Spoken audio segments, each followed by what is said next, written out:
തദ്ദേശ തിരഞ്ഞെടുപ്പിൽ സംസ്ഥാന സർക്കാരിനും സിപിഎമ്മിനും ലഭിച്ചത് കനത്ത തിരിച്ചടി.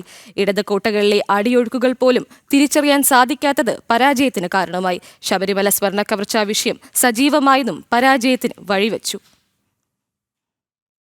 തദ്ദേശ തിരഞ്ഞെടുപ്പിൽ സംസ്ഥാന സർക്കാരിനും സിപിഎമ്മിനും കനത്ത തിരിച്ചടിയാണ് നേരിടേണ്ടി വന്നത്. വിജയമുറപ്പിച്ച മണ്ഡലങ്ങളിൽ പോലും പരാജയത്തിന്റെ പടുകുഴിയിലേക്ക് സിപിഎം വീണു. സംസ്ഥാനത്തുടനീളം സമാനതകളില്ലാത്ത തോൽവിയാണ് ഏറ്റുവാങ്ങിയത്. ഭരണവിരുദ്ധ വികാരത്തിനൊപ്പം ശബരിമല സ്വർണ്ണ കവർച്ചയും പ്രതിസന്ധിയിലാക്കി. കഴിഞ്ഞ തവണ ഭരണത്തിലുണ്ടായിരുന്ന 5 കോർപ്പറേഷനുകളിൽ 4 LDFിനെ കൈവിട്ടു. തിരുവനന്തപുരത്ത് NDAയുടെ മുന്നേറ്റവും കൊല്ലം, ആലപ്പുഴ ജില്ലകളിലെ തോൽവിയും പാർട്ടി പ്രതീക്ഷിച്ചിരുന്നില്ല. ഇത് കനത്ത പ്രഹരമാണ് സിപിഎം കേന്ദ്രങ്ങൾക്ക് നൽകിയത്. ത്രിതല പഞ്ചായത്തുകളിലും LDFിന് കാലിടറി. കഴിഞ്ഞ തവണ കയ്യിലുണ്ടായിരുന്ന 514 പഞ്ചായത്തുകളിൽ 300-ലധികം ഇടത്ത് തോൽവി ഏറ്റുവാങ്ങി. ബ്ലോക്ക് പഞ്ചായത്തിലും നിലയുറപ്പിക്കാൻ സാധിച്ചില്ല. ജില്ലാ പഞ്ചായത്തുകളിലും ഭൂരിപക്ഷം കുറഞ്ഞു.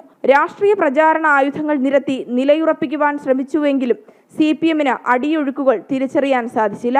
നിയമസഭാ തിരഞ്ഞെടുപ്പിന് മാസങ്ങൾ മാത്രം ശേഷിക്കെ ഇപ്പോൾ ലഭിച്ച തോൽവിയിൽ പാർട്ടി കേന്ദ്രങ്ങളിൽ തിരക്കിട്ട ചർച്ചയും ആരംഭിച്ചിട്ടുണ്ട്. നിയമസഭാ തിരഞ്ഞെടുപ്പിലും ഈ ട്രെൻഡ് തുടർന്നാൽ ഇനിയൊരു തിരിച്ചുവരവുണ്ടാകില്ലെന്നാണ് വിലയിരുത്തൽ. ജനം, തിരുവനന്തപുരം.